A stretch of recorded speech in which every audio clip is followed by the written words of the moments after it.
Hi hello friends, welcome to Jeera's kitchen. இன்னைக்கு recipe வீடியோல ஆந்திரா வெண்டைக்காய் உருளைக்கிழங்கு மசாலா எப்படி பண்றதுன்னு உங்க கூட ஷேர் பண்ணிக்க போறேன். அதுக்கு முன்னால நம்மளோட சேனலுக்கு புதுசுனா மறக்காம சப்ஸ்கிரைப் பண்ணிக்கோங்க. வெண்டைக்காய் உருளைக்கிழங்கு மசாலா பண்ணுறதுக்கு வெண்டைக்காவும் உருளைக்கிழங்கு இந்த மாதிரி நீல வாக்கில் கட் பண்ணி வச்சுக்கலாம். வெண்டைக்காய் ரொம்ப ஃப்ரெஷ்ஷாக இருக்கணும் இந்த ரெசிபி பண்ணுறதுக்கு. அது கூடவே 2 டேபிள் ஸ்பூன் மிளகாத்தூள், 1 டேபிள் ஸ்பூன் தனியாத்தூள், அரை டேபிள் ஸ்பூன் மஞ்சள் தூள், 1 டேபிள் ஸ்பூன் சீரகத்தூள், ஒரு பாதி லெமனோட ஜூஸும் தேவைப்படும். ஒரு பேனில் 2 டேபிள் ஸ்பூன் எண்ணெயை சேர்த்து எண்ணெய் ஹீட் ஆனதுக்கப்புறமா கடுகு உளுந்தம்பருப்பு சீரகம் போட்டு தாளிக்க போகிறோம்.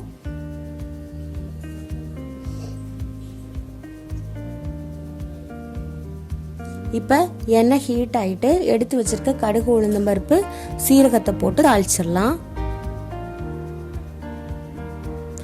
ஆந்திரா ஸ்டைல் ரெசிபியில் எல்லாத்துலேயுமே சீரகம் போட்டு தாளிப்பாங்க. அதுக்கப்புறம் கொஞ்சம் ஸ்பைசஸும் ஜாஸ்தியாக இருக்கும். உங்ககிட்ட காஷ்மீரி மிளகாத்தூள் இருந்தால் அதை கூட நீங்கள் போட்டுக்கலாம். நான் வந்து இன்றைக்கி தனி மிளகாத்தூள் மட்டும்தான் 2 டேபிள் ஸ்பூன் சேர்த்துருக்கேன். இப்போ சீரகம் நல்லா பொரிஞ்சதுக்கு அப்புறமா கட் பண்ணி வச்சிருக்க உருளைக்கிழங்கை சேர்த்து எண்ணெயில் நல்லா வதக்க போகிறோம். ஏன்னா உருளைக்கிழங்கு வேகிறதுக்கு கொஞ்சம் டைம் ஆகுங்கிறதுனால நான் உருளைக்கிழங்கை ஃபஸ்ட்டு போட்டு வதக்கினதுக்கு அப்புறமா வெண்டைக்காவை சேர்த்துக்கிறேன். உருளைக்கிழங்கை வதக்கும் போது நம்ம கொஞ்சம் எடுத்து வச்சிருக்க மஞ்சத்தூளையும் உப்பையும் போட்டு வதக்கிக்கலாம். இது ஒரு 2 to 3 மினிட்ஸ் வரை வதங்கணும். ஒரு 50% குக் ஆனதுக்கப்புறமா நம்ம கட் பண்ணி வச்சுருக்க வெண்டைக்காவை சேர்த்துக்கலாம். வெண்டைக்காவை வெட்டும் போது முடிஞ்சளவு அந்த சீடை ரிமூவ் பண்ணிட்டீங்கன்னா நமக்கு அந்த மசாலா பண்ணும்போது நல்லாயிருக்கும். இப்போ 2 மினிட்ஸ் ஆயிருக்கு.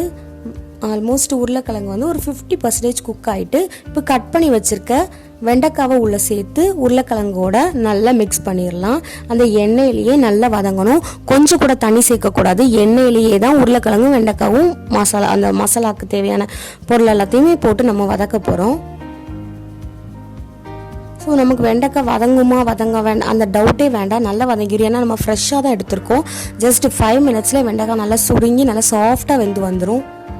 இப்போ சிம்மில் வச்சுட்டு ஒரு லிட்டு போட்டு ஒரு 2 மினிட்ஸ் வதங்கினதுக்கப்புறமா ஒரு லிட்டு போட்டு க்ளோஸ் பண்ணி வச்சிடலாம். அதுக்கப்புறமா நம்ம எடுத்து வச்சுருக்க மசாலா பொருள் எல்லாமே சேர்த்து நம்ம வெண்டைக்காய் மசாலா ரெடி பண்ணிக்கலாம்.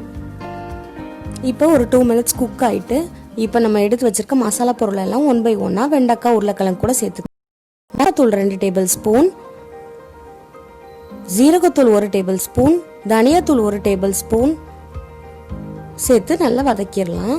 ஆல்ரெடி நம்ம மஞ்சள் தூள் போட்டிருக்கிறதுனால இது இப்போ நம்ம போட வேண்டாம்.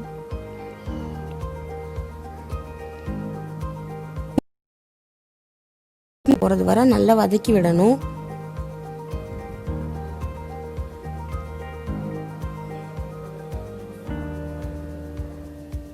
இப்போ நல்லா வதங்கினதுக்கு அப்புறமா தான் நம்ம லெமன் ஜூஸ் சேர்த்துக்கலாம். லெமன் ஜூஸ் முதல்ல நம்ம சேர்க்கக்கூடாது. ஸோ கொஞ்சமாக உப்பு தேவைப்பட்டுச்சு, அதனால் நான் உப்பு போட்டிருக்கேன். உப்பு கம்மியாக இருந்த மாதிரி இருந்துச்சு. உப்பு போட்டு நல்லா மிக்ஸ் பண்ணதுக்கப்புறமா ஒரு 2 மினிட்ஸ் க்ளோஸ் பண்ணி வச்சிடலாம். அந்த மசாலாவோட ராஸ்மெல் போகிறது வரை. அதுக்கப்புறமா நம்ம வந்து லெமன் ஜூஸ் ஊற்றி பரிமாறலாம். இது வந்து ரைஸோட சாப்பிட்றதுக்கும் நல்லாயிருக்கும். நம்ம சப்பாத்தியில் ரோல் பண்ணி சாப்பிட்டாலும் நல்லாயிருக்கும். வெறும் உருளைக்கிழங்கு சாப்பிடாம இந்த மாதிரி நம்ம வந்து கொஞ்சம் சத்தான வெண்டைக்காவும் சேர்த்துக்கிட்டால் இந்த மசாலா வந்து டேஸ்ட்டுக்கும் டேஸ்ட்டும் ஆச்சு, சத்துக்கு சத்தும் ஆச்சு. ஸோ நமக்கு வெண்டைக்காய் பொரியல் பிடிக்காதவங்க கூட இந்த உருளைக்கிழங்கோட சேர்த்து இந்த மசாலாவை ரொம்ப விரும்பி சாப்பிடுவாங்க.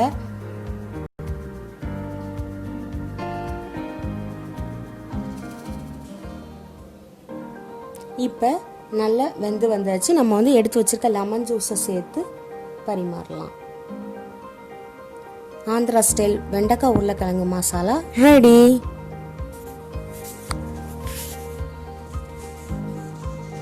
இந்த ரெசிபி உங்களுக்கு பிடிச்சிருந்துச்சுன்னா மறக்காம லைக் பண்ணி ஷேர் பண்ணுங்க. அது மட்டும் இல்லாமல் நீங்க கூட ட்ரை பண்ணி பார்த்துட்டு எப்படி இருக்குன்னு எனக்கு கமெண்ட்ல சொல்லுங்க. தேங்க்ஸ் ஃபார் வாட்சிங் மை சேனல் Jeera's கிச்சன். வேற ஒரு ரெசிபியோட உங்களுக்கு குயிக்காக பார்க்குறேன். Bye bye.